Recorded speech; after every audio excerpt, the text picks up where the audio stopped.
Hello friends, welcome to my channel. या व्हिडिओमध्ये आपण सोप्या पद्धतीने मिरची कशी विणायची ते पाहणार आहोत।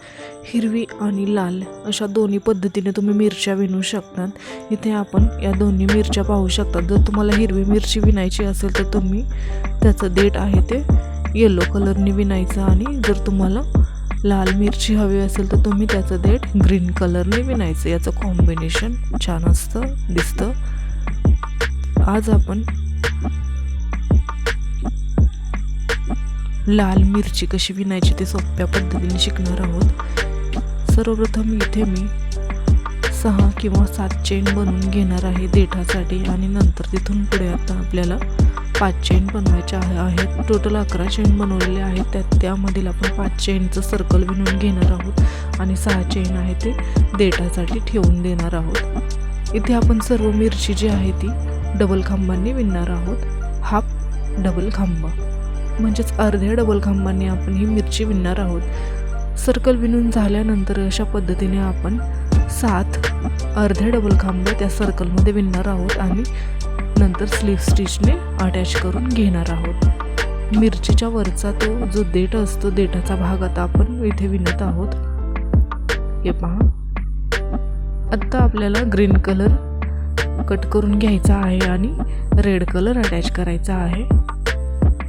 खूप सोप्या पद्धतीने मिरची इथे कशी विणायची ते आपण पाहतोय, त्यामुळे व्हिडिओ शेवटपर्यंत नक्की पहा।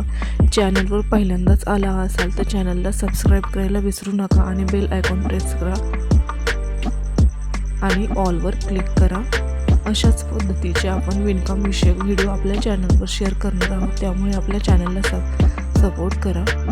आता आपण 7 अर्धे डबल खांब विणून घेतलेले आहेत। त्याच्यावरती आता आपल्याला लाल कलरनेही 7 अर्धे डबल खांब विणायचे आहेत आणि नंतर स्लिप स्टिचने अटॅच करायचं आहे। असेच आपल्याला 6 किंवा 7 राऊंड लाल कलरने विणायचे आहेत। इथे मी 6 किंवा 7 तुम्ही विणू शकतात। इथे मी टोटल 7 राऊंड विणून घेणार आहे आणि नंतर शेवटी 7 राऊंड असेच विणून घ्यायचे। 7 अर्ध्या डबल खांबांचे 7 राऊंड।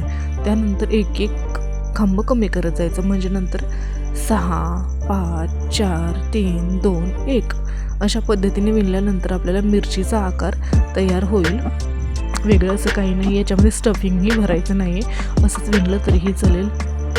7 राऊंड विणायचे, 7 अर्ध्या डबल खांबांचे, आणि नंतर तिथून पुढे एक खांब स्किप करत जायचं, कमी करत जायचं। शेवटी एक खांब येईल तेव्हा एक चेन बनवायची आणि धागा कट करून घ्यायचा।